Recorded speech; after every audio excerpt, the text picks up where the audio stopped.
రవి నంబూర్ గారు అందరికీ సుపరిచితులు. NRI projects chairman గా ఘట్కేసర్లో ఆఫ్ కోర్స్ అంత పూర్వం కూడా కొన్ని చేశారు. బట్ ఘట్కేసర్ వెంచర్ చాలా సక్సెస్ఫుల్ గా కంప్లీషన్ కి రెడీగా ఉంది.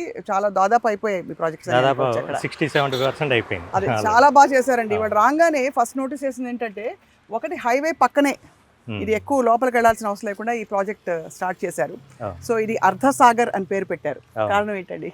అర్ధసాగర్ అంటే ఈ సాగర్ హైవేకి ఉంది, ఇక్కడ ఇన్వెస్ట్ చేసిన వాళ్ళు ఆర్థికంగా బలంగా అవ్వాలని అర్ధసాగర్ అని పెట్టాము. గోల్డ్ అండ్ వెంచర్స్ చూసాం, బట్ ఎంటర్ అవ్వగానే ఇక్కడ ఈ ప్రాజెక్ట్ ఫుల్లీ డెవలప్డ్ ఉంది.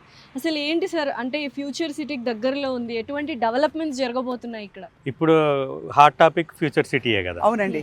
ఎవరైనా ఇన్వెస్ట్ చేయాలనుకునేది ఎక్కడ డెవలప్మెంట్ అవుతుంది, గవర్నమెంట్ ప్రాజెక్ట్స్ ఎక్కడ వస్తున్నాయి అనేది తెలుసుకొని ఇన్వెస్ట్ చేస్తున్నారు. ఎందుకంటే ఇన్వెస్టర్లకు ఇప్పుడు పూర్తి నాలెడ్జ్ వచ్చింది. ఒకప్పుడు అంటే బామ్మర్ చెప్పాడని, ఫ్రెండ్ చెప్పాడని కొనేవాళ్ళు, కానీ ఇప్పుడు కస్టమర్లు బాగా నాలెడ్జ్ తోటి ఉన్నారు.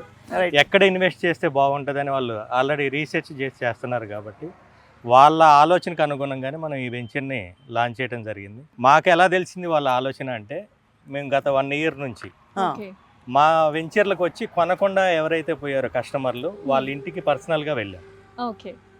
మీరు అన్ని తెలుసుకునే వచ్చారు కదా వెంచర్కి, మీరు ఎందుకు తీసుకోలేదు, అక్కడ బాగుందని చెప్పారు కదా. అవును, మరి ఏం బాగలేదు, ఎందుకు తీసుకోలేదు అన్నప్పుడు మెజారిటీ కస్టమర్ల దగ్గర నుంచి వచ్చిన ఆన్సర్ ఏంటి అంటే, ఔటర్ రింగ్ రోడ్కి దగ్గర ఉండాలి, హైవే ఫేసింగ్ తోటి రోడ్ కనెక్టివిటీతో బాగుండాలి, గవర్నమెంట్ డెవలప్మెంట్స్ ఎక్కడ వస్తున్నాయో అక్కడ ఇన్వెస్ట్ చేస్తే బాగుంటుంది అనేది వాళ్ళ దగ్గర నుంచి వచ్చిన ఫీడ్బ్యాక్.